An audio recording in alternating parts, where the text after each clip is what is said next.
어, 인사조직론 제4주차 수업 시작하겠습니다. 오늘은 지난주에 이어서 조직관리론 두 번째 시간입니다. 그래서 지난 시간에 이제 조직의 개념에 대해서 공부를 했습니다.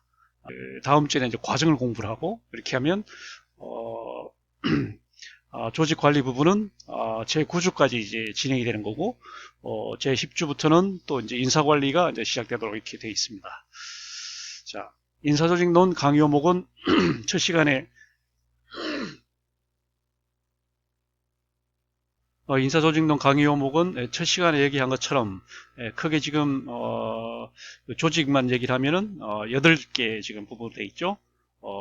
첫째 부분은 이제 인사조직론의 학문적에 대해서 공부를 했고 두 번째는 이제 조직관리론과 인사관리론의 위상, 서로 상호관계 이런 걸 이제 공부를 했고, 그리고 지난주에는 우리가 조직관리 첫 번째 조직 개념 공부를 했기 때문에 오늘은 조직관리론 두 번째, 다시 말하면 조직의 구조에 대해서 공부를 할 겁니다. 다시 말하면 조직의 구조를 구성하는 구성적인 요소, 일단 그걸 우리는 조직 구조 변수라고 그러잖아요.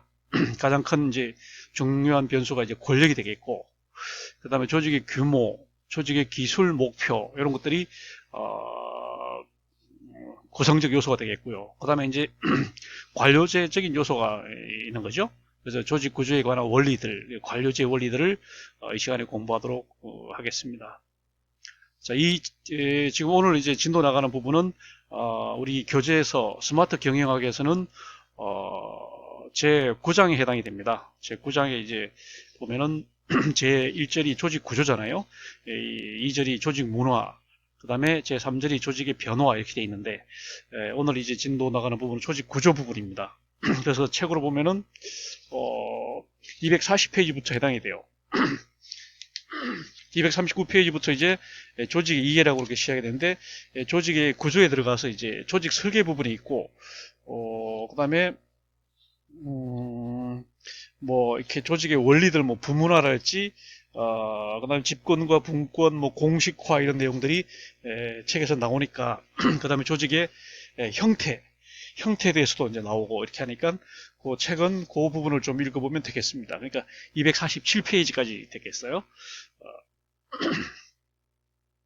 자, 그래서 오늘 이제 우리가 할 것은 조직관리론 두 번째, 다시 말하면 제2장이 됩니다. 다시 말하면 조직의 구조입니다. 구조는 한마디로 말하면 관료제라고 얘기할 수 있는 거니?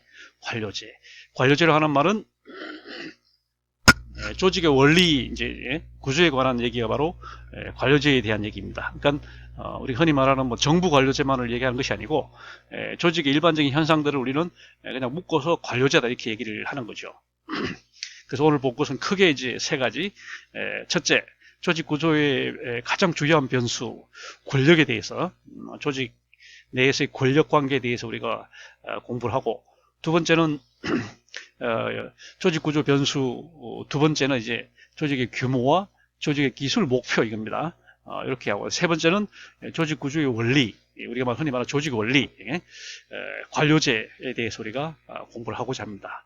이 내용들은 이제 사실은 우리가 과목을 나누어서 이제 공부해야 될, 사실 어떻게 보면 우리 한 학기 동안 공부해야 될 내용들이 여기 다 들어가 있습니다. 사실은 한 학기 동안 이 부분들을 다 나누어서 이제 차근차근 공부를 해야 되거든요. 쉽게 말하면 이제 이 관료제 부분이 하나만 하더라도 사실은 한 과목입니다. 한 과목이라고 3학점으로 해서 한 학기 동안 공부해야 될 내용들인데 이걸 우리가 이제 이번 1시간 동안 공부를 하게 되는 거고, 우리가 지난 시간에 공부했던 조직의 개념도 사실은 그냥 아주 요약해 함축적으로 우리가 진도를 나갔는데 사실은 한 학기 동안 우리가 충분하게 공부해야 될 그런 내용들인데 하여튼 학습량이 많습니다. 짧은 시간에 많은 내용들을 이제 공부하려다 보니까 그래서 자, 먼저 조직 구조의 변수 첫 번째 권력에 대해서 우리가 공부를 할 것이고, 권력에서 먼저 권력의 개념, 그 다음에 권력의 분화, 그 다음에 권력의 집중과 분산, 요걸, 그 다음에, 조직, 구조 변수 두 번째는 이제 규모, 조직의 이제 중요한 변수가 규모입니다, 규모. 대규모 조직과 소규모 조직은 그 자체가, 여러 가지를 암시를 하잖아요.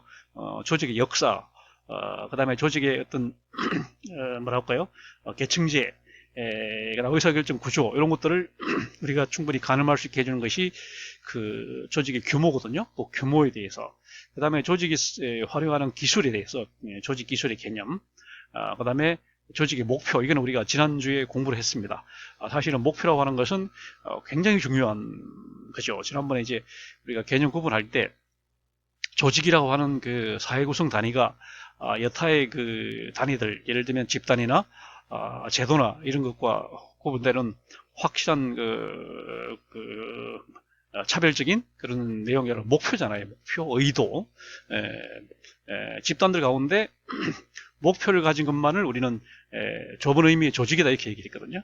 조직에 있어서는 목표가 굉장히 중요한 거죠. 목표가 어떤 가치라고 하면 조직은 하나의 수단인 거죠. 목표를 달성하기 위한 하나의 수단이기 때문에 목표를 보면 이제 조직을 알 수 있는 거고, 또 조직을 보면 또 목표를 알 수 있는 거고, 그래서 목표는 어떻게 구조의 변수기도 하지만 또 이제 과정의 변수기도 합니다. 지난번에 목표를 우리 공부할 때 목표는 항상 변화할 수 있다 이렇게 얘기했잖아요. 환경이 변하면 목표도 변한다 이런 얘기를 했기 때문에 목표는 또 과정의 변수기도 해요. 그렇지만 이제 구조에 굉장히 중요한 변수이기 때문에 우리가 이미 지난주에 공부하긴 했지만 꼭 필요한 부분에 대해서 살펴보도록 그렇게 하겠습니다. 세 번째는 이제 관료제입니다. 관료제가 이제 조직 구조의 원리죠.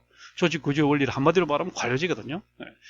관료제고, 그래서 관료제의 개념과 그 다음에 관료제를 포함하는 조직 구조의 원리에 대해서 공부하고자 합니다.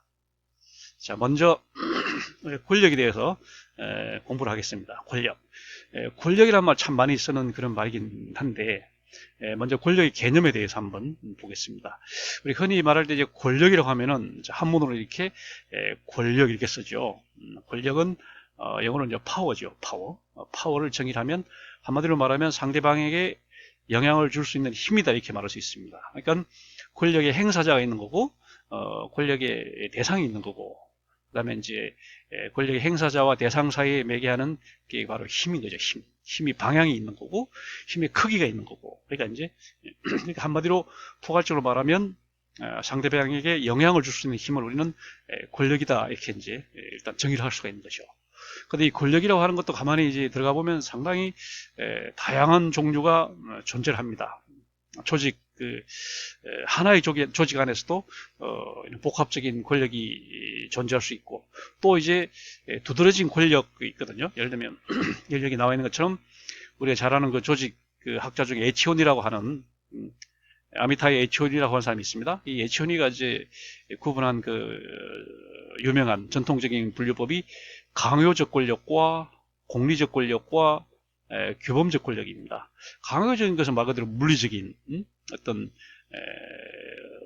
물리적인 어떤 수단이 있는 그런 동반된 것을 우리는 강요적 권력이라고 합니다. 이건 주로 이제 군대나 뭐 경찰이나 아니 뭐 신학교나 아니 뭐 교도소나 이런 데는 주로 이제 강요적 권력이 많이 행사가 되죠. 물론 다른 권력도 있긴 하지만 주로 이제 그렇습니다. 그 다음에 이제 공리적 권력은 말 그대로 이제 보상이 주어지는, 다시 말하면 보상적 권력이라고도 합니다. 보상적 권력. 이거 주로 이제 회사, 기업, 우리가 말하는 이익단체 이런 것들이 이제 공리적 권력이죠. 이거는 말 그대로 그 조직에 가입하게 되는 동기가 주로 이제 물질적인 보상을 이제 바라고 가입하는 그런 조직입니다. 그런 조직에서 주로 이제 나타나는 권력이 공리적 권력이다. 세 번째는 규범적 권력이죠. 주로 이제 가족이랄지 국가 사회랄지 이런 데서는 주로 이제 규범적인 권력입니다. 물리력도 없고 그다음에 경제적 보상도 없지만 우리 마땅히 규범적으로 이제 따라야 하는 그런 권력이 있는 거죠. 그래서 이제 크게 나누면 세 가지로 구분할 수 있지 않냐 이렇게 본 사람이 바로 에치오니였습니다. 에치오니. 그다음에 이제 또 하나 나누는 게 막스 베버죠. 막스 베버는 우리가 알다시피 독일의 사회학자로서 일찍이 이제 관료제 이론을 사실상 시작한 사람이 바로 막스 베버인데, 막스 베버가 이제 관료제를 본격적으로 연구하기에 앞서서 먼저 이제 도입한 것이 사회과학 그래서 이 하나의 방법론으로서 이념형입니다. 아이디얼 타입. 현실적인 형태가 아니라 이상적인 이념적인 형태가 별도로 존재한다. 이렇게 이 사람이 그래서 아이디얼 타입이라고 하는 말을 만들어내서 이 사람은 세 가지로 나눴잖아요. 다시 말하면 전통적 지배 또는 전통적 권력, 그 다음에 법적 권력 또는 법적 지배, 그 다음에 카리스마적 권력 또는 지배 이렇게 셋으로 나눴습니다. 전통적 권력은 말 그대로 이제 뭐 세습에 의해서 그 다음에 부자 관계, 그 다음에 가족 관계 뭐 이런 데서 주어지는 그런 권력이죠. 전통적 권력. 그 다음에 법적 권력은 법이나 어떤 뭐라고 합리성에 기초해서 행사되는 권력입니다. 정치적인, 행정적인 이런 것들이 이제 법적 권력이 되겠죠. 그 다음에 카리스마적 권력이라고 하는 것은 이제 초인적인 어떤 초인적인 힘을 가진 사람이 이제 행사하는 권력을 카리스마적 권력이죠. 종교에서 뭐 광신도 집단에서 교주가 갖는 그런 권력 이런 것들이 이제 카리스마적 권력입니다. 그래서 이렇게 말하지만 이제 막스 베버나 이런 우리 주위에 보면 권력이 굉장히 다양하고 많은 것 같지만 가만히 들어가 보면 크게 요 세 가지 형태의 이념형이 있다. 이념형이 세 가지가 있다. 그러나 이제 또 현실형을 들어가 보면 이게 딱 하나씩만 떨어지지 않고 약간씩 섞여 있다는 거죠. 혼재해 있다는 거죠. 어떤 조직에 가봤더니 전통적 권력이 주로 많지만 또 법적 권력도 있더라. 뭐 이런 식으로 그래서 이제 이 막스 베버는 이념형이랑 형과 현실형을 구분해서 이렇게 얘기한 겁니다. 그래서 여기서 이제 막스 베버는 법적 권력을 가장 이상적인 걸로 봤습니다. 그래서 합리적 지배, 법적 권력 이걸 가장 이상적인 걸로 보고 그런 형태가 그런 법적 권력이 행사되는 합리적인 지배가 행사되는 그런 가장 그 일반적인 게 바로 관료제라는 관료제라는 게 바로 법적 그 권력이다 이렇게 본 거죠. 그다음에 이제 권력이란 말에 좀 그 관련적인 개념들을 한번 보면은 개념적으로 위계관계를 이루고 있어요. 다시 말하면 우리가 말하는 이 권력이라고 하는 것은 이제 영향력, 세력, 영향력, 세력에 포함됩니다. 영향력, 세력 중에 좀 뭐랄까요, 정치적인 거, 뭐 이런 것을 이제 권력이라고 그러고 권력 중에서도 특별히 정당성을 갖는 거, 이걸 우리는 권위라고 하죠. 권위, 오소리티다. 오소리티. 권위라고 하는 것은 권력 중에서 특별히 정당성을 갖는 것을 권위라고 합니다. 정당성. 그럼 그 정당성은 무엇 때문에 주어질까? 주로 일단 법이 일단은 정당성을 보증을 한다든지 아니면 전문성이 있다든지 뭐 이런 그 합리적인 어떤 근거가 있을 때 그거는 이제 권위라고 봅니다. 그러니까 우리가 이제 사회학적으로 권위라고 그러고 이제 법학적으로는 권한이라고 하죠. 권한 또는 권능 이렇게 우리가 이제 대통령의 권한, 대통령의 권한이다. 대법원장의 권한, 헌법재판소의 권한. 때는 이제 법적인 용어를 쓸 때는 권한이란 말을 쓰고, 또는 어떨 때는 권능이란 말을 씁니다. 권능. 그래서 그걸 사회학적으로 쓸 때는 권위. 이런 것은 어디까지나 법적으로, 그 다음에 어떤 뭐 전문성을 가졌다든지, 하나는 누가 봐도, 그 정당성을 인정할 수 있는 그런 이제 근거를 가졌을 때, 그것만을 권위라고 그러고, 그리고 권위의 그 상위 개념이 권력이고, 권력보다 더 상위 개념이 영향력이고, 영향력보다 더 최상위 개념이 힘이다. 이렇게 이제, 이 식으로 된 겁니다. 이런 개념적 유계를 이루고 있다. 이렇게 해서 특별히, 권력과 권위와의 관계를 여러분들이 좀, 유의할 필요가 있습니다. 자, 그 다음에 이제 권력이라고 하는 것이 이제 조직이 규모가 크고, 그 다음에 조직의 역사가 오래되고, 이렇게 되면은, 그 다음에 조직이 이제 사용하는 기술이 좀 다양하고 복잡하고, 이렇게 되면은 그 권력이 이제 분화가 돼야 되는 거죠. 집중된 권력이 이제 분산이 되는 거예요. 분산. 그래서 권력 분화의 그, 원리는 세 가지. 권력이 수직적으로 분화될 수 있고, 수평적으로 분화될 수 있고, 공간적으로 분화될 수 있어요. 이 세 가지 이제 수직적으로 분화되는 것을 우리는 계층제로 본다. 계층제로 본다. 자, 한문으로 쓰면 이렇게 이제 계층제 이렇게 쓰고, 영어로는 하이어라키라고 합니다. 이걸 이제 우리가, 뭐라고 도식화 시켜보면, 되게 삼각형으로 이렇게 그리죠. 삼각형이 형을 해서, 아래쪽으로 내려갈수록 이제, 좀 넓고 위로 올라갈수록 좁아지는, 우리 흔히 말하는 피라미드 형태를 이루고 있는 게 이제 수직적 분화입니다. 그래서 이거는 이제, 이게, 반드시 계층제를 나쁘게 말할 필요는 없습니다. 계층제를 통해서 사실 의사 전달이 되는 거고, 거기서 또 역할 분담이 되는 거고, 또 권력, 권한의 위임도 되는 거고, 그래서 이 계층제가 반드시 나쁜 것은 아닙니다. 굉장히 중요한 그런, 근데 문제는 이제 거기 계층이 너무 이제 층이 크고, 이제 단절이 크고 해서, 의사소통에 장애가 생기고, 그 다음에 뭐 권위주의가 뭐 이런 그 부작용이 있긴 하지만 계층제 자체가 이제 나쁜 건 아니죠. 그래서 우리가 이렇게 이제 분화되는 것이 뭐 나중에 나오겠습니다만은 조직을 이제 크게 나누면은 개선 조직과 막료 참모 조직이 있잖아요. 그래서 대체로 개선 조직, 라인 조직은 주로 이제 피라미드형을 이룹니다. 위로 올라갈수록 이제 좁아지고 밑으로 내려갈수록 이제 넓어지는 그런 형태를 이루는 게 우리 일반적인 그 개선 조직의 형태죠, 형태. 그러나 참모 조직은 반대입니다. 막료 조직, 참모 조직은 아래일수록 좁아지고 위로 올라갈수록 우리 참모가 많아지잖아요. 그래서 결국은 개선 조직과 참모 조직을 합쳐놓으면 결국은 직사각형 형태가 아니냐, 아니면 좀 완만한 형태의 사다리꼴 형태가 아니냐, 이런 식으로 이제 얘기를 합니다. 이걸 우리가 조직의 형태론 이렇게 얘기를 하는데, 조직의 형태라고 해서 조직의 형태론에 대해 이렇게 얘기를 합니다. 그게 우리 책에서도 나옵니다. 우리 책에서도 246페이지 보면 조직의 형태 이렇게 해서 나오거든요. 조직의 이제 우리가 눈으로 볼 수 없는 조직을 좀 형상화시켜서 그림으로 도식으로 이렇게 그려서 이제 만드는 게 바로 어떤 조직의 형태론이에요. 그 다음 권력의 두 번째 분화가 이제 수평적으로 나누는 거예요. 수평적으로. 어떤 기능적으로 이렇게 나누는, 기능적으로. 그래서 이걸 우리는 한마디로 부성화다, 이렇게. 지금 나와 있는 것처럼 부성화다. 부처와, 그 다음에 성, 외무성, 내무성, 이런, 일본에서 말하는 그, 우리나라에서 이제 국방부, 뭐, 말하는, 우리는 부를 쓰지만, 일본은, 대장성, 외무성 이런 식으로 이제 성을 쓰잖아요. 이런 식으로 이제 하는 게 부와 성으로 나눠지는 거, 부성화, 이렇게 얘기해.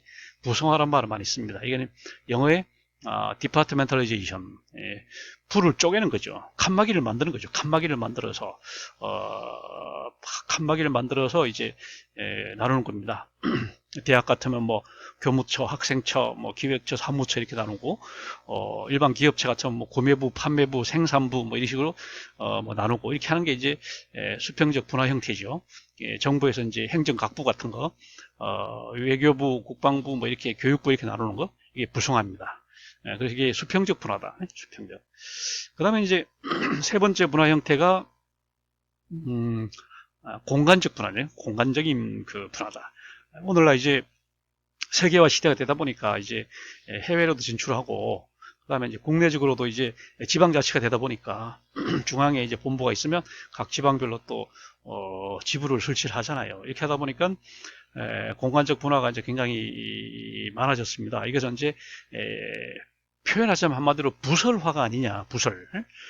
그래서 이제 영어로 하면 브랜치, 지부를 이제 설치해가지고 하는 분화입니다. 그래서 권력의 분화는 크게 세 가지로 이루어진다. 수직적으로는 계층제로, 그 다음에 수평적으로는 부성화로, 그 다음에 공간적으로는 부설화로 이렇게 해서 조직이 권력 분화에 따라 조직도 이제 분화되게 된다, 이런 얘기입니다. 자, 그 다음에 이제 권력의 집중과 분산입니다. 이렇게 되면 이제 규모가 커지면, 그 다음에 그 조직의 역사가 길어지면 권력이 이제 분산을 할 필요가 있는 거죠. 분산을 해야 됩니다. 아까 말한 것처럼 수직적으로 또 분산을 하고, 또 수평적으로 분산을 하고, 공간적으로 분산을 하고, 이렇게. 이게 분산만 또 하면 또 이게 조정이 안 되고 통일성이 없잖아요. 그러다 보니까 또 집중을 하게 된 겁니다. 그래서 어떤 조직에 있어서 집중과 분산은 동전의 양면과 같은, 우리가 이 회전 운동으로 치면 집중은 구심력에 해당이 되는 것이고, 분사는 이제 원심력에 해당이 되는 것입니다. 이것이 서로 균형을 이룰 때 그 조직이 유지될 수 있는 거죠. 그래서 우리는 이것은 이제 한 네 가지 나눠볼 수 있겠어요. 먼저 집중이 되는 것을 우리는 집권하다. 이거 권력을 모은다고 해서 집권하다, 집권화, 센트럴리제이션이다, 센트럴리제이션하고 반대로 이제 나누는 것을 분권하다, 디센트럴리제이션 이렇게 말합니다. 디센트럴 이런 식으로 이게 동시에 이제 진행이 돼야 되는 거죠. 오늘날 지방자치 같은 것은 이제 분권의 원리에 충실하고 중앙정부나 그다음 미국같이 연방정부 같은 경우는 이제 집권에 이제 해당이 되는 겁니다. 그래서 주로 뭐 사회복지라든지 그다음에 뭐 교육이나 이런 이런 기능들은 이제 분권의 원리에 맞춰서 지방자치 뭐 이런 걸 많이 하는 거고, 반면에 외교나 국방이나 치안 뭐 이런 소방 이런 전통적인 그런 기능들은 또 집권이 필요한 겁니다. 서로 전국적인 통일성도 유지를 하면서 공백도 생기지 않게 하고 또 이제 중복도 생기지 않게 하는 그런 게 바로 집권의 원리가 되는 거죠. 그래서 집권과 분권에 이렇게 말할 수 있는 거고, 그 다음에 이제 집권에 해당이 되는 것이 이 통합의 원리입니다. 통합. 아까 말한 것처럼 수직적으로 분화된, 수평적으로 분화된, 그 다음에 공간적으로 분화된 그런 조직을 또 이게 통합하지 않으면 그 조직이 해체될 수밖에 없잖아요. 그래서 이제 통합의 원리가 항상 필요한 겁니다. 그래서 오늘날 우리가 지방자치를 하면서도 중앙정부와 계속 이제 소통을 하면서 중앙정부에서 어떤 통일성을 유지하기 위해서 이제 최소한의 또 우리가 말하는 이제 국가공무원을 파견하는 거죠. 통합에 충실하기 위해서. 그렇지 않고 이제 그 나머지 부분들은 이제 분할을 시켜서 우리가 말하는 이제 분할을 시키는, 분산시키는 그런 형태가 되는 거고. 그 다음에 이제 또 집권에 해당되는 것은 조정에 해당합니다. 조정. 다양한 이제 아까 말한 것처럼 다양한 계층 사이에 상호 조정이 필요한 겁니다. 그 다음에 부성화로 인해서 각 그 부서가 이렇게 칸막이가 생겼다고 그래도 그또 우리가 말하는 그 조직 할거주의, 조직 이기주의 이런 쪽으로 가지 않기 위해서는 또 적절한 조정이 필요합니다. 조정. 그래서 조정과 그 다음에 또 조정만 있어서는 너무 자율성이 제한되니까 전문화시키는 그 기능에 따라서 전문화시키는 겁니다. 이런 것도 이제 그 조직의 성격에 따라 다르겠죠. 그 조직이 굉장히 뭐 병원처럼 이렇게 대학처럼 이런 조직이라면 아무래도 분권과 분화와 전문화가 많이 될 것이고, 반면에 군대나 경찰이나 뭐 이런 조직 같으면 집권과 통합과 조정 쪽으로 아무래도 기울겠죠. 그러니까 이제 조직에 따라서 좀씩 차이가 있는 것이죠. 그다음에 네 번째는 이제 통일성과 자율성이죠. 아무래도 집중을 하게 되면 그 장점은 통일성을 기할 수 있다. 조직 내부적으로. 그다음에 계층 면에서도, 각 부서 면에서도, 그다음에 이제 본사와 본점과 지점 사이에서도 어떤 통일성을 기할 수 있다는 건 또 장점이 있고, 그다음에 이제 분산을 시키면 또 각 그 조직 단위들별로 자율성을 최대한 또 이제 보장할 수 있는 그런 장점이 있습니다. 그래서 좀 창의성이 중요한 조직이다 그러면 아무래도 자율성이 강조될 것이고, 그다음에 군대랄지 뭐 이런 하여튼 경찰 같은 이런 뭐랄까요 어떤 위계 질서, 어떤 뭐 기강 이런 게 중요한 그런 조직이라 그러면 아무래도 통일성이 이제 중시되겠죠. 그 다음에 이제 우리가 봐야 될 그 변수가 권력을 뺀 그 변수입니다. 규모, 기술, 목표 뭐 이런 것들입니다.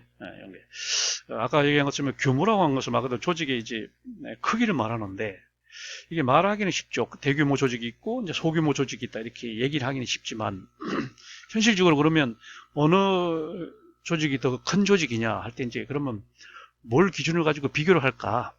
예를 들면 삼성전자와 현대자동차는 어느 조직이 더 대규모인가? 어느 조직이 더 규모가 큰가? 이렇게 묻는다면 대답하기가 쉽지 않습니다. 그래서 우리는 그렇게 규모를 얘기할 때 기준이 굉장히 다양하다는 거죠. 그 중에 하나가 이제 인적 측면에서 사람을 보는 사람. 다시 말하면 구성원의 수, 조직 다시 말하면 종업원의 수. 예를 들면 뭐 삼성전자의 종업원이 많냐, 현대자동차의 종업원이 많냐, 이렇게. 포항제철 종업원이 많냐, 그 다음에 한국전력의 종업원이 많냐. 이런 식으로 이제 종업원의 수를 가지고 이제 비교를 해볼 수가 있는 거고. 그 다음에 두 번째는 이제 재정 측면, 돈 측면에서 누가 더 예산이 크냐, 재정 규모가 누가 더 크냐, 이걸로 또 비교해 볼 수 있는 거고. 아니면 매출, 어느 기업이 더 매출이 많냐, 순매출, 총 매출, 또는 순매출, 뭐 매출 가지고 비교를 할 수 있는 거고, 그 다음에 매출에서 또 이제 원가를 뺀 순이익 개념, 순이익 개념으로 해서 누가 더 순이익을 더 많이 내냐, 이렇게 해서 비교를 해볼 수 있는 거예요. 예를 들면 뭐, 현대자동차 같은 경우에는 이제 기계공업이니까 아무래도, 노동자, 고용이 많죠. 그러다 보니까 아마 구성원의 수에서는 역시 현대자동차가 많을 겁니다. 그러나, 매출이나 순익 면에서는 삼성전자가 또 많겠죠. 그러니까 이런 것도 이제 그 조직의 업태에 따라서 그 조직이 어떤 기업이냐, 제조업이냐, 서비스업이냐, 제조업 중에서도 노동집약적인 그런 기계공업이냐, 아니면 이제 자동화가 가능한 뭐 전자공업이냐, 이런 식으로 에 따라서 이제 조금씩 다를 수 있는 거죠. 그래서 규모 기준도 사실 대규모 조직이 있고 소규모 조직이 있고 하는 거는 우리가 인정을 하지만 조직 규모를 비교하기가 간단치만 않다 이런 얘기입니다. 간단치만 않고 그 다음에 또 조직을 또 분화시키기도 하잖아요. 뭐 조직을 쪼개기도 하고 옛날에 한때 유행했던 그 소사상제라는 게 있어갖고 기업들을 쪼개는 그런 게 있었기 때문에 규모 기준이 사실 그렇게 간단한 문제는 아니다 이렇게 얘기입니다. 그 다음에 이 규모라고 하는 게 왜 중요하냐? 이것은 지금 규모를 비교하기도 쉽지 않지만 규모가 중요한 것은 그 규모라고 하는 게 굉장히 중요한 어떤 구조적 변수란 거죠. 다시 말하면 규모를 보면은 다른 걸 알 수 있다는 거예요. 굳이 그 조직의 뭐 역사를 굳이 공부하지 않아도 규모가 굉장히 크다. 삼성전자처럼 이 규모가 엄청나게 크구나. 그다음에 구성원 회사 사원 수도 많고 1년 매출도 어마어마하구나. 순익도 엄청나구나. 이렇게 되면 이 조직은 굉장히 오래됐다. 이렇게 알 수 있는 거죠. 하루아침에 대규모 조직이 생겨날 수는 없잖아요. 그러니까 굉장히 역사가 오래됐구나 하는 걸 알 수 있을 거고 그다음에 계속 그 뭐랄까 주력 제품 아이템이 계속 변화해 왔었을 것이다. 이렇게 이제 충분히 알아볼 수 있는 거고요. 그 다음에 이제 규모가 크다는 것은 공식성이 높을 것이다. 다시 말하면 직제 같은 게 굉장히 이제 정형화되어 있고 예를 들면 뭐 메뉴에 대표이사 사장이 있고 전무이사, 상무이사, 그다음 밑에 뭐 부장, 차장, 과장 이런 식으로 직제가 굉장히 이제 뭐랄까 이렇게 정형화되어 있다는 거죠. 그다음에 내부 규정이 잘 정비돼 가지고 공식성이 굉장히 높다는 거죠. 굉장히 이제 투명하고 업무 처리 같은 것도 문서에 의해서 굉장히 투명하게 이렇게 하고 하는 점에서 굉장히 조직의 규모가 크다는 것은 공식성의 수준이 높을 것이다라는 걸 알 수 있는 거고 그 다음에 규모가 크다고 하는 것은 다시 말하면 이제 조직을 분할 쪼개질 않았기 때문에 하나의 조직이 수행하는 기능이 굉장히 복합적일 것이다 알 수 있습니다. 다시 말하면 그 구성원들이 뭐 예를 들면 사무직과 생산직이 있을 것이고 또 사무직 중에서도 또 하급 노동조합이 가입한 하급 사무직이 있고 또 노동조합에 가입이 불가능한 또 상급 간부가 또 있을 거란 말이에요. 관리직이 있을 거란 말이에요. 이런 식으로 일단 인적 구성에서도 굉장히 다양하고 복잡할 거고 그 다음에 이제 거기 활용되는 기술 면에서도 다양한 기술도 여러 가지가 있을 것이다. 그냥 뭐 예를 들면 전자라고 하더라도 우리 전자만 있는 것이 아닙니다. 뭐 반도체를 이렇게 청소하고 무슨 소독할 수 있는 또 그런 화학도 있을 거고 그러니까 한마디로 복잡성이 높을 것이라는 걸 알 수 있는 거고 그 다음에 규모가 크다는 것은 권력의 분화도 잘 되어 있을 것이다. 예를 들면 수직적으로 분화가 잘 돼서 계층제가 정연하게 이렇게 최상급부터 최하급까지 계층제가 피라미드 형태로 잘 되어 있을 것이다. 이렇게 이제 우리가 충분히 알 수 있는 거고 그러면서도 또 유기적으로 잘 통합이 돼서 이게 잘 조정이 돼서 또 조직이 해체되지 않고 이렇게 유지될 수 있을 것이다 하는 걸 이제 충분히 가늠할 수 있어요. 그러니까 다시 말하면 그 조직의 규모를 보면은 다 할 수 있다는 거예요. 규모를 보면 아 이게 역사가 오래됐구나. 아, 굉장히 내부 사정이 복잡하겠구나. 권력 분화가 굉장히 돼서 아마 이 계층제도 굉장히 키 큰 조직이 되겠구나.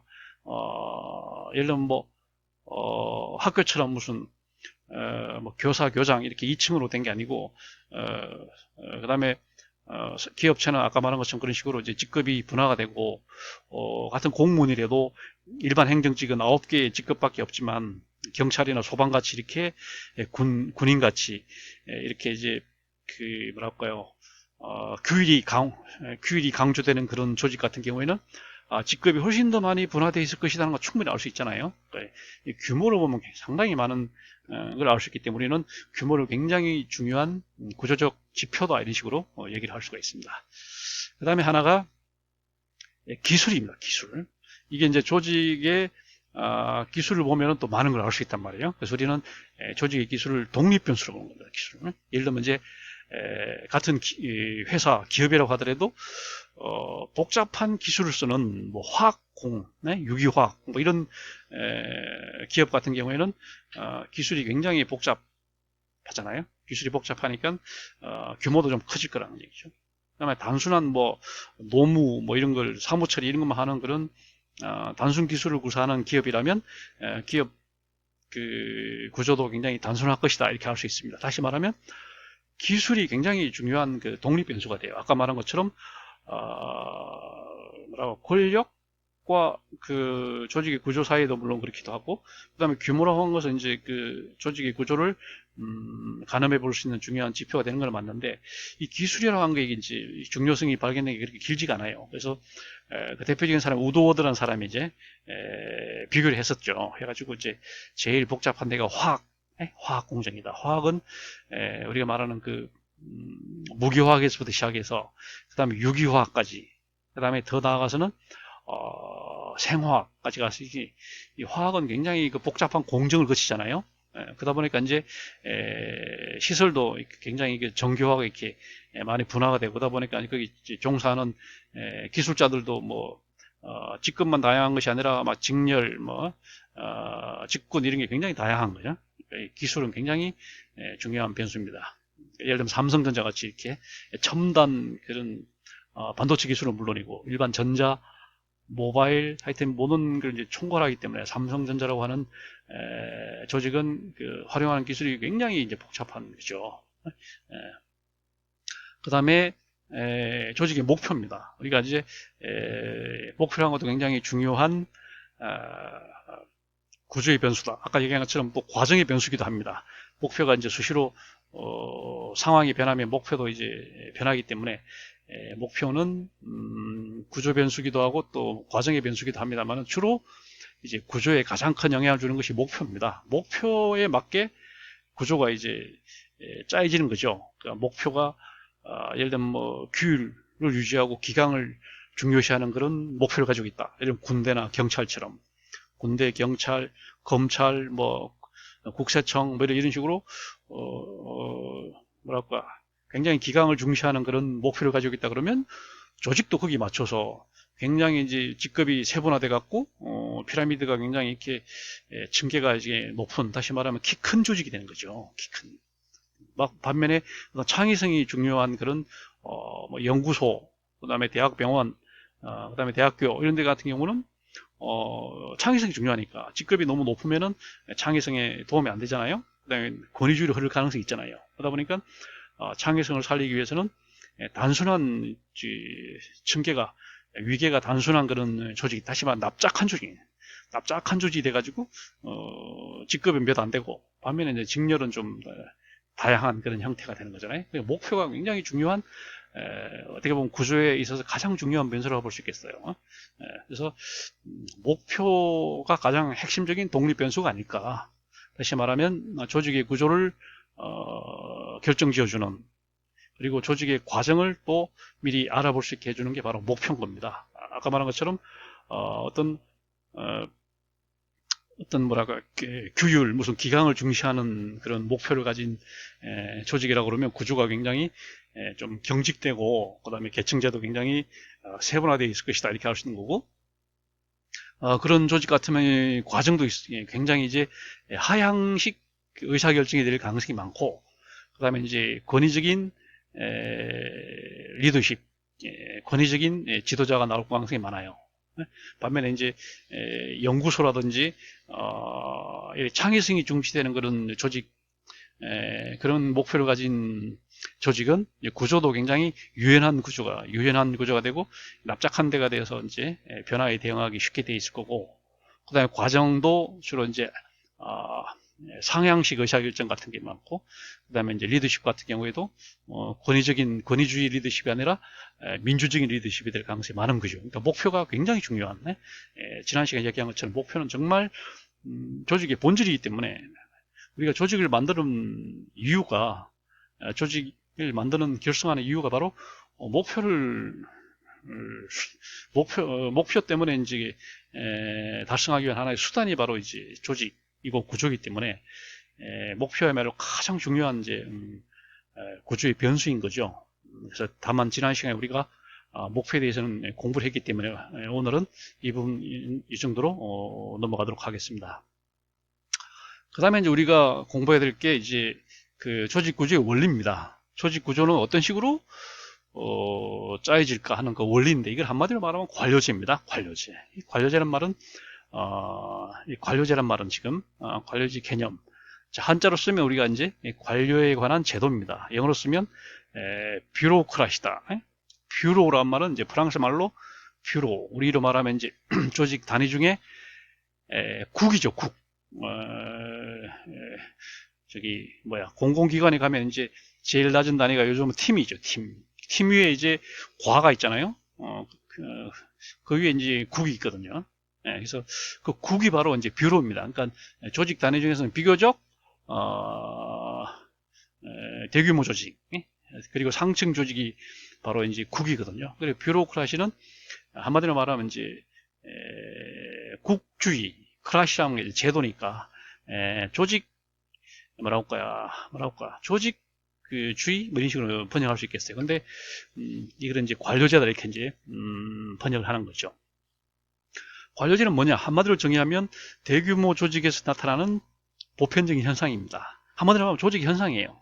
조직 현상 이렇게 한마디로 말할 수 있고 좀 부연해서 말하면 대규모 조직에서 나타나는 보편적 현상 이렇게 조금 구체적으로 얘기하면 그러니까 주로 이제 대규모 조직 물론 소규모 조직도 이제 그런 현상이 나타날 수 있지만 대체로 대규모 조직에서 이런 현상이 나타난다. 그리고 조직마다 조금씩 서로 차이가 있는 그런 상이한 그런 현상이 아니고 공통적인 이런 보편적인 현상 요거를 우리는 관료제라고 합니다. 그러니까 이제 흔히 말할 때 관료제라는 것은 정부 관료제는 물론이고 공무원의 세계, 공직 세계라고 하는 이게 또 물론 당연히 관료제지만 삼성, 현대, 무슨 포항제철, 한전 여기도 다 이제 관료제거든요. 거기도 굉장히 규모가 크잖아요. 회사 사원 규모가 뭐 5만 명, 6만 명 엄청나게 큰 조직이잖아요. 거기도 안에 들어가서 보면 그 조직이 돌아가는 원리를 보면 공무원의 세계에서 그 돌아가는 원리와 비슷하게 돌아가요. 비슷하게 돌아간다는 거지. 그러니까 이걸 묶어서 이제 우리는 관료제라 이렇게 하는 거예요. 관료제라고 할 때는 공무원의 세계만 말하는 게 아닙니다. 다시 한번 말하지만 대규모 조직이면 다 이렇게 해당이 되는 것이 관료제입니다. 그래서 우리가 이제 대규모 조직이라고 할 때는 뭘 말하냐? 첫째로 이제 정부 관료제죠.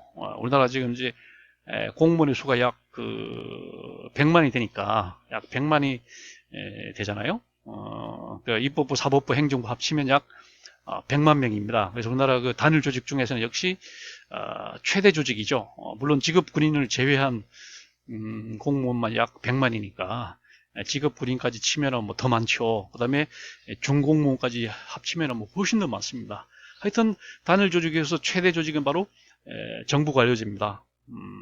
삼성전자도 큰 회사고 포항제철도 큰 회사지만 정부 관료제만큼 큰 대규모 조직은 없습니다. 그러니까 이제 역시 정부 관료제가 가장 대규모 조직이라고 볼 수 있고 대기업도 지금 말한 것처럼 다 이제 대규모잖아요. 대기업 중에도 물론 뭐 매출은 많지만 뭐 자동화를 통해서 이렇게 운영되는 그런 대기업이 있긴 합니다만 대체로 대기업의 일단 규모가 큽니다. 일단 종업원 수가 많아요. 뭐 몇만 명 단위가 되기 때문에 대기업도 다 사실 관료제고요. 그다음에 대형 병원도 대형 병원 얼마나 많습니까? 가보면은 뭐 의사도 있지만 거기 원무과도 있어가지고 거기 직원이 벌써 굉장히 많거든요. 그러니까 거기도 돌아가는 작동 원리를 보면 다 이제 관료제로 돌아가요. 그다음에 연구소도 많이 대형 연구소, 뭐 삼성 종합연구소랄지 뭐 그다음에 국가에서 운영하는 무슨 연구소에 가보면 다 관료제입니다. 그래서 이런 것들이 이제 대규모 조직의 예다. 이런 대규모 조직에서 나타나는 보편적인 현상이 뭐냐? 지금 한 5가지로만 한 4가지만 좀 정리를 해볼까요? 4가지만 정리를 하면은 첫째는 계층제입니다. 계층제. 대규모 조직이 작동이 되기 위해서는 조직에 따라 조금씩 차이가 있긴 하지만 정도의 차이가 있긴 하지만 어느 정도 이 계층제가 없이는 불가능합니다. 그 연공서열도 있고 그 다음에 뭐 위계도 있고 그 다음에 이제 의사 전달망도 있고 뭐 그 다음에 권한 위임 그 다음에 그 직급별 뭐 분업 분화 뭐 이런 것 때문에 계층제는 자연스럽게 이제 생겨나는 거죠. 생겨나는 게 이제 첫째는 역시 그러니까 관료제 속성 첫째가 바로 계층제라고 한 겁니다. 하이어라키 이렇게 생겨나네. 그래서 민간 기업에서는 아까 말한 것처럼 팀에서 시작해서 그 다음에 그 다음에 부 이렇게 되잖아요. 그러니까 이제 삼성, 현대 같은 경우에는 일단 회사원에 들어가면 일단 사원, 조금 경력이 쌓으면 팀장, 그 다음에 과장, 그 다음에 차장, 부장 이렇게 되잖아요. 그 다음에 상무이사, 전무이사, 대표이사 이렇게 올라가는 거잖아요. 이런 식으로 이제 계층제가 이제 분화가 되는 거죠. 공무원이 되면 맨 처음에 9급에 들어가면 일단 뭐 일반 서기부부터 시작하잖아요. 서기부에서 시작을 해서 뭐 서기, 주사보, 주사 이렇게 올라가는 건데 맞는 걸 보면 일단은 일반 공무원에 시작해서 팀장, 과장, 국장, 그죠? 국장. 그 다음에 위에 차관, 장관 이런 식으로 되잖아요. 이런 식으로 되는 게 계층제가 분화된 거죠. 일반직 공무원은 뭐 그렇게 되지만 또 경찰 같으면은 정말 많은 직급이 세분돼 가지고 일반직 공무원 9개 직급밖에 없습니다. 맨 밑에 이제 서기부부터 맨 위에 관리관까지 총 9개 직급이 있고 그 위에 이제 차관, 장관이 해서 있지만 경찰은 굉장히 더 많습니다. 맨 아래 순경부터 시작해서 맨 위에 치안 총감까지 직급이 훨씬 더 세분돼 있습니다. 11개, 13개 정도 있게 이제 세웁니다. 군인들은 뭐 더 말할 것도 없고 병, 하사관, 그 다음에 위관, 영관, 그 다음에 장성 이래가 크게 이제 4개로 나눠지고 그 또 안에 들어가 보면 또 이제 별 하나부터 별 4개까지 인식을 해서 굉장히 세분되잖아요. 관료제는 이와 같이 그 조직의 성격에 따라서 좀씩 다르긴 하지만 계층제가 반드시 나타날 수밖에 없다. 그리고 아까 얘기한 것처럼 계층제 안에도 보면 피라미드형인데 좀 더 자세히 보면 정확히 피라미드가 아니고 약간 사다리꼴 모양 아니면 어떤 경우에는 직사각형 모양이 된다. 왜 그러냐? 그 안에 쪼개 보면 이제 조직 구성원들을 보면 개선 조직이 있고 참모 막료 조직이 있단 말이에요. 개선 조직은 이제 정연하게 피라미드 형태가 되지만 참모 막료 조직은 역 피라미드네. 역 피라미드 모양이 되잖아요. 그러다 보니까 이걸 두 개를 합쳐놓으면 약간 완만한 형태의 사다리꼴 아니면은 이제 직사각형 모양이 된다. 이렇게 층제를 우리가 그릴 때는 대체로 피라미드를 그려요. 삼각형 피라미드를 그리지만 사실은 정확히 가까이 가서 보면 사다리꼴 모양이 아니냐 이렇게 접근하는 것을 아까 말한 것처럼 조직 형태론이 나옵니다. Organizational Morphology 그래갖고 조직 형태. 그래서 조직 형태를 보면 키 큰 조직, 키 작은 조직. 아까 말한 것처럼 키 큰 조직, Tall Organization. 경찰이나 군대처럼 키가 큰 조직이 있습니다. Tall Organization, 키 큰 조직. 반면에 키 작은 조직, 납작한 조직이 있습니다. 대학교, 그 다음에 뭐 이런 데는, 그다음에 뭐 병원, 이런 데는 연구소, 이런 데는 이제 직급이 몇 개 안 되거든요. 이게 납작한 조직이다. 그래서 플랫 오가니제이션 이렇게 말이에요. 플랫 납작한 조직이다. 그런 것들이 이제 조직 형태에 관한 얘기예요. 조직 형태. 자, 두 번째 이제 관료제에서 나타나는 현상이 문서주의입니다. 문서. 모든 것을 이제 문서로 처리한다. 문서주의. 구두로 처리하지 않고 서류로 만들어서 이렇게 처리한다. 공문을 발송하고 공문을 접수하고 이렇게 하는 거죠. 그냥 말로 할 수 있는 것도 전화로 한번 문자로 한번 할 수 있는 것도 다 공문으로 해야지만 공문이 도달해야지만 이제 실제로 행동하는 그런 것들을 문서주의라고 합니다. 그러다 보니까 이제 문서가 굉장히 많이 쌓여요. 어떻게 보면 뭐 문서는 그런 업무를 처리하기 위한 하나의 이제 수단일 뿐인데 반대로 오히려 문서가 그냥 더 많아지는 그런 경우가 있습니다. 이런 뒷전이고 문서 만드는데 그냥 다 이런 게 우리는 이제 한문으로 여기 나와 있는 것처럼 법문용례다. 법문용례. 문을 너무 그냥 문서만 그냥 막 번거롭게 해가지고 오히려 일을 그르친다. 법문용례. 그래서 이거를 영어로 레드 테이프입니다. 서류를 묶어놓는 빨간 띠 또는 뭐 견출지 같은 거, 그 레드 테이프. 번역하면 빨간 띠, 빨간 띠. 근데 이건 이제 빨간 띠라고 안 하고 번역하면 문서주의다. 문서를 중시하는. 구두와 말로 하는 구두와 그다음에 문서는 이제 장단점이 있습니다. 문서가 갖는 장점은 역시 안정성이 있다는 거고 제일 중요한 게 공식성이죠. 공식성이기 때문에 일단 문서를 가지고 해야지 일단 증거가 이제 보존이 되고 그다음에 이제 보존을 할 수 있잖아요. 시간 공간을 초월해서 보존 서로 이동이 가능한 게 문서이기 때문에 다 이제 문서로 처리하는 거죠. 정부에서도 공문 수발을 통해서 민간 기업에서도 다 공문을 통해서 이렇게 하는 겁니다. 그래서 우리는 이거를 문서주의다 이렇게 하는 거예요. 두 번째입니다. 세 번째는 전문직업주의입니다. 거기 종사하는 거기 몸담고 있는 조직 구성원들은 지금 거기 맡은 일과 한 가지만 이제 전문을 한다는 얘기죠. 다시 말하면 투잡, 쓰리잡이 안 된다는 거죠. 그 일만 해야 되는 거예요. 공무원이면 그 공무원에 전념해야 되는 겁니다. 낮에는 공무원하고 밤에는 또 투잡할 수는 이렇게 안 되는 겁니다. 삼성전자, 현대자동차 다니는 사람도 그 일에 충실해야지 뭐 투잡, 쓰리잡 하면 안 되는 거죠. 이런 걸 우리는 전문직업주의다 이렇게 프로페셔널리즘이다. 그러다 보니까 이제 장점이 뭐예요? 전문성이 쌓인다는 거죠. 오래 근무할수록 그 분야에서 전문가가 될 수밖에 없다. 그래서 전문성을 쌓는 거고 또 나쁜 점은 이 한 가지 그 업무에만 이제 전문가가 되다 보니까 제너럴리스트가 못 되고 스페셜리스트는 되는데 제너럴리스트가 못 돼서 이제 업종 변경, 이직, 이런 게 불가능하다는 그런 문제점이 있습니다. 그래서 이런 문제를 이제 해결하려고, 지금 공무원들도 이제 개방형 임용도 하기도 하고, 그 다음에 이제, 서로 순환 근무를 시키기도 하고 그렇습니다. 전문직업주의입니다. 그래서, 프로페셔널리즘이다 이렇게 말한 겁니다. 마지막 네 번째가 공사 구분이라는 거죠. 공무원 관료제 세계에서는 공과 사가 분명하다는 겁니다. 공사 구분. 한문으로 쓰면 공사 구분. 또는 인격성이다. 인간성을 무시하고, 공적인 업무는 완전히 인간성을 무시하고, 인격을 무시하고, 이제, 그 업무에만 이제 충실하는 거예요. 영어의 impersonalism. 퍼스널하다. 되게 정적이다, 인간적이다.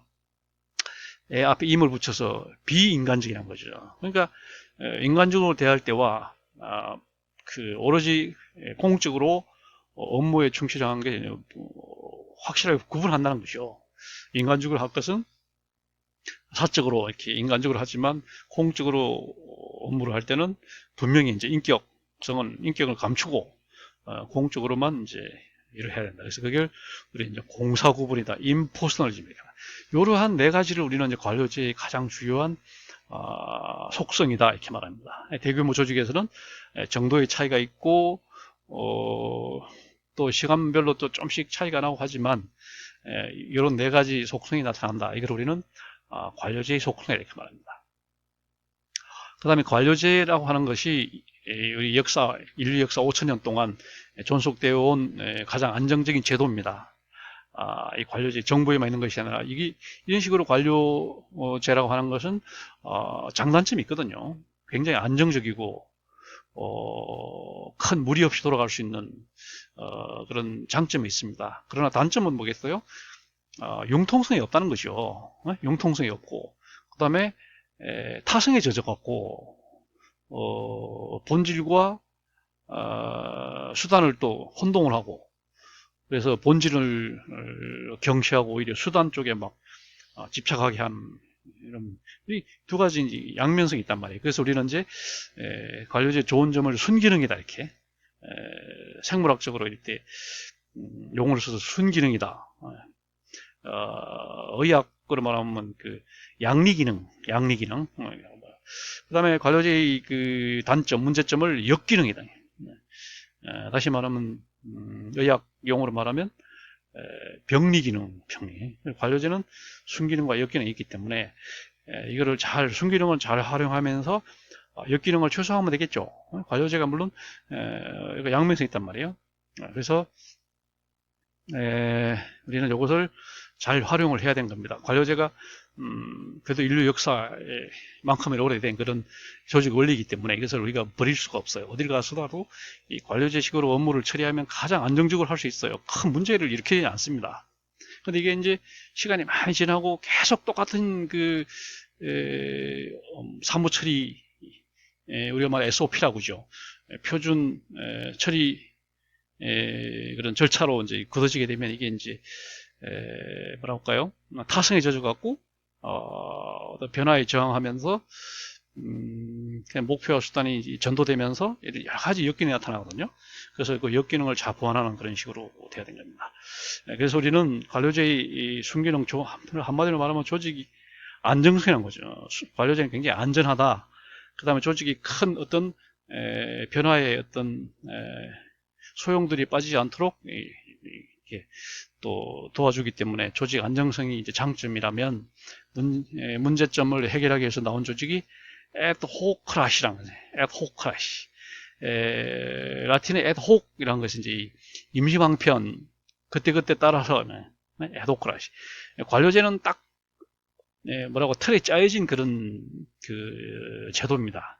그런 에드호크라시는 그 상황에 그냥 맞게 그때그때 임시방편적으로 만드는 그런 원리입니다. 그래서 우리는 이런 그 임시방편 원리를 뷰로크라시하고 이제 대조시키기 위해서 에드호크라시라고 말했습니다. 그래서 우리가 오늘날 이제 그 팀제를 많이 그 응용합니다. 기존의 그런 관료제의 그런 뭐라고 경직된 칸막이 이런 것들을 이제 허물고 서로 이제 교류하면서 서로 소통하면서 하는 그런 조직 원리를 이제 팀제라고 해서 팀제를 많이 하고 있잖아요. 그 팀제가 쉽게 말하면 에드호크라시라고 얘기할 수 있어요. 이런 이제 굉장히 뭐랄까요, 어떤 역동성, 그다음에 뭐 융통성 이런 굉장히 장점이 있는데 문제는 이게 이제 뭐랄까 일관된 어떤 원칙 같은 게 없어서 이게 또 어떤 뭐랄까 틀 뭐 이런 게 없다는 거예요. 정형화된 틀이 없어갖고 굉장히 불안정하다는 거죠. 그리고 또 잘못 이걸 적용하면 낭패에 빠질 수 있거든요. 그래서 우리는 일단 이제 관료제를 먼저 적용을 하고 그게 너무 타성해졌고 그러면 이제 에드호크라시도 조금 보완을 하고 뭐 이런 식으로 가는 게 제일 이상적인 게 아닌가 이런 생각을 하는 거죠. 그 다음에 그래서 이런 관료제에 대한 관료제가 이제 인류의 역사만큼이나 오래된 그런 제도고 조직 원리다 보니까 이런 관료제에 대해서는 옛날부터 이제 연구가 되어 왔는데 최근에 와서 연구된 것은 바로 막스 베버죠. 막스 베버가 아까 말한 것처럼 지배 유형, 권력 유형을 크게 세 가지로 나누고 그리고 그 합리적인 법적 그 지배와 부합하는 그런 제도로서 이 관료제라고 하는 그 제도를 이제 찾아낸 겁니다. 이거는 정부 조직에만 있는 것이 아니고 모든 대규모 조직에서 다 이런 게 나타나는구나. 그래서 이 사람은 관료제를 연구를 많이 했던 거죠. 그래서 이런 그 막스 베버의 관료제는 굉장히 많은 기여를 했습니다. 그래서 근데 이제 막스 베버는 주로 이제 관료제의 장점, 주로 이제 순기능에다가 이렇게 초점을 두고 이제 연구를 했는데, 나중에 이제 로버트 머튼이라는 사람이 이제 나와서 사회학자, 미국 사회학자가 관료제를 보고 이 사람이 말한 게 지금 나와 있는 것처럼 이제 동조과잉이란 말을 하나요? 동조과잉. 영어에 이제 over conformity, over 지나친 conformity, 동조. 그러니까 이거를 이제 동조과잉이다 이렇게 하면 지나치게 이제 과잉되게 동조한다는 거죠. 이게 이 사람이 로버트 머튼의 그 유명한 뭐라고 할까요? 이 사람이 쓰는 그 핵심적인 그런 이제 개념인데, 이건 다시 말하면 관료제라고 하는 제도가 쉽게 말하면 목표를 달성하기 위한 하나의 수단이 관료제인데, 고유의 목표가 따로 있고 관료제는 그 목표를 달성하기 위한 하나의 수단에 불과할 뿐인데, 사람들이 목표를 망각하고 이 관료제에 집착을 한다. 다시 말하면 그 조직과 그 조직의 규율과 어떤 뭐 규칙이나 뭐 법규나 이런 데 너무 지나치게 얽매여 가지고 그 본유의 본질적인 목표를 망각한다. 목표와 수단이 뒤바뀐다. 목표 수단 전도 현상, 이런 말을 로버트 머튼이 이제 했던 거죠. 그 외에도 뭐 여러 사람들이 뭐 구드너나 이런 사람들이 또 관료제를 많이 연구를 했어요. 그래서 그 사람들은 주로 이제 관료제 역기능을 많이 이제 연구를 했었고, 그런 식으로 오늘날도 지금 이 관료제는 우리 경영학에서도 이제 조직의 원리로서 꼭 다뤄야 될 그런 영역이지만, 사회학에서도 관료제 이론은 굉장히 중요한 사회조직론의 한 부분이고, 행정학에서는 뭐 말할 것도 없고요. 그래서 이 세 영역에서는 관료제는 굉장히 중요한 요소다 이렇게 얘기를 할 수 있겠습니다. 그 다음에 이제 우리가 마지막으로 볼 것이 조직 구조의 원리입니다. 흔히 말할 때 조직의 원리죠. 조직의 원리는 우리가 이제 이렇게 나와 있는 것처럼 둘로 나눠볼 수 있겠어요. 우리가 형태와 그 다음에 시간과 공간을 막론하고 초월해서 이제 어느 조직에나 어느 조직 구조에나 적용될 수 있는 그런 보편적인 현상을 원리라고 말한다면, 프린시플이다 이렇게 말한다면, 대체로 이제 두 가지로 볼 수 있겠어요. 첫 번째가 옛날에 이제 행정 원리학파에서 만들어낸 그 포스트 코브라고 하는 그런 개념이 있습니다. 포스트 코브. 자, 이거는 이제 첫자를 따서 포스트 코브. 자, P는 뭐냐? 플래닝입니다. 기획이라는 거. O는 뭐냐? 오가나이징, 조직화입니다. 조직화. S는 뭐냐? 스태핑, 인사입니다. 스태핑. 그럼 D는 뭐냐? 디렉팅, 지휘입니다. CO는 코오디네이팅. 그래서 CO는 대문자 C와 소문자 O를 써서 CO라 이렇게 쓰는 겁니다. 그래서 코오디네이팅. 그 다음에 R은 리포팅, 보고입니다. 보고.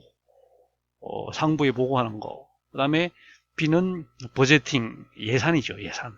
그래서 이걸 첫자를 따서 자, 이게 포스트 코브라고 합니다. 이거는 이제 어떤 조직에서든지 어떤 조직 구조에서든지 적용되는 보편적인 그 사항들이다. 그래서 이제 조직 원리다 이렇게 말. 조직 원리. 어떤 조직이 돌아가려면 일단 기획, 미래를 내다봐야 될 거 아닙니까? 미래에 대한 대처를 해야 되거든요. 그 다음에 조직을 직제를 짜야 되거든요. 직제를 짜고 집권할 건지 분권할 건지, 계층제를 몇 층으로 할 건지, 그 다음에 부서를 몇 개 나눌 건지, 뭐 이렇게 조직화를 해야 될 거고, 그 다음에 사람을 채워야 되지 않겠습니까? 정부 같으면 공무원을 뽑아야 되고, 삼성 같으면 시험을 봐서 또 뽑아야 될 거란 말이에요. 그 다음에 이제 상부에서 하위에 이제 지휘를 하면서 각 부서 사이에, 각 계층 사이에 서로 조정을 하면서, 그 다음에 보고 체계를 통해서 상호 이제 보고 의사소통을 하면서, 그 다음에 예산을 배정하면서 이렇게 돼야지만 그 조직이 원만하게 돌아가거든요. 이 중에 하나라도 빠지면은 조직이 돌아갈 수 없다 이렇게 해서 이게 조직 구조의 원리다 이렇게 이제 얘기를 하는 겁니다. 그 다음에 이제 마지막으로 행정의 원리입니다. 이것도 이제 같은 비슷한 건데, 어떤 조직 구조든지 제대로 작동이 되려면 첫째로 필요한 게 계층제 원리다. 계층제라고 아까 말한 것처럼 꼭 부작용만 있는 것이 아니고, 계층제를 통해서 의사 전달이 되잖아요. 소통망이 된단 말이에요. 밑에서는 위로, 상부로 보고를 하고, 또 이제 기한을 하고, 그다음 위에서 아래로는 또 이제 지시를 하고, 뭐 결제를 하고, 뭐 이런 식으로 해서 계층제가 중요한 이제 소통망이 되는 거고, 그 다음에 계층제를 통해서 이제 역할 분담하는 거죠. 상위 계층에 있는 사람은 하위, 주로 이제 일반 조정 업무를 하는 거고, 하위 계층 담당자들은 주로 전문성을 살리는 거죠. 이런 식으로 해서 서로 또 역할 분담도 되고, 그 다음에 또 이제 서로 이렇게 승진할 수 있기 때문에 또 뭐랄까요, 동기부여도 되고, 여러 가지 이제, 그래서 계층제 원리가 이제 첫 번째 원리고, 두 번째가 이제 통솔범위죠. 누구나가 이제 윗사람이 아랫사람을 이렇게 통솔할 때는 무한정 다 이렇게 통솔할 수 있는 게 아니라 통솔할 수 있는 범위가 제한되어 있다는 거죠. 물론 그것도 조직에 따라서 좀 다르겠죠. 뭐 군대 조직 같은 데는 비교적 상관 한 사람이 부하를 좀 많은 부하를 이제 일개 뭐 소대 중대를 거느릴 수가 있습니다. 그러나 전문적인 조직 같으면 예를 들어 뭐 연구소랄지 대학 병원이랄지 이런 전문적인 조직이라고 하면 한 사람이 통솔할 수 있는 한 4명, 3명밖에 안 되겠죠. 이런 통솔 범위가 있다는 거예요. 한 가족으로 말하면 가장이 통솔할 수 있는 것은 부인과 애들하고 해서 한 3명 정도밖에 안 될 거란 말이에요. 이런 식으로 이제 통솔 범위가 무한정인 것이 아니라 항상 제한이 있다. 어떤지 업종에 따라서 그 조직의 특성에 따라서 이제 통솔 범위는 정해진다 이런 말이고, 그 다음에 하나는 이제 조정과 통합의 원리, 권력을 분산을 하고 이제 분업을 하지만 전문성에 따라서 이제 분업을 하지만 이 각 하위 단위별로 조정과 통합이 없이는 그 조직이 유지되지 못하고 해체된다고 해요. 해체. 조정과 통합이 반드시 이제 이루어진다. 그 다음에 계층 제한에서 명령 통일이라는 거예요. 명령 통일이. 그러니까 이제 계층제가 바로 이런 명령 통일의 주요한 수단이 되는 거죠. 만약에 계층제가 없다면 이게 이제 명령이 막 혼동이 될 가능성이 많습니다. 그래서 계층제의 원리와 이제 명령 통일의 원리는 상당히 좀 관련이 있는 거죠. 그 다음에 이제 하나가 분업의 원리, 분업. 전문성을 살리는 거죠. 전문성을 살리고. 사람마다 이제 재능의 차이가 있고 전문성의 차이가 있기 때문에 이 분업을 해요. 분업을 해야 되고 역할 분담을 해야 돼.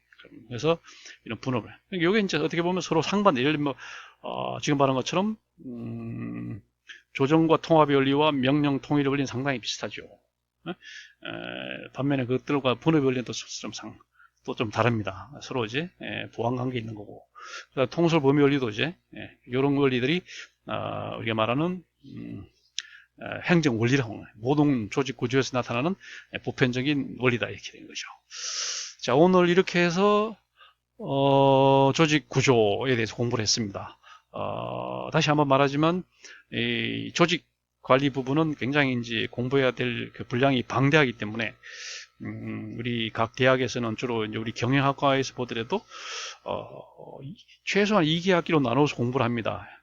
대체로 1학기 때는 조직관리, 그 다음 학기는 조직행태론 이렇게 해서 대체로 나눠서 해요. 대체로 조직관리에서는 주로 이제 조직 개념하고 조직 구조 부분을 많이 봅니다.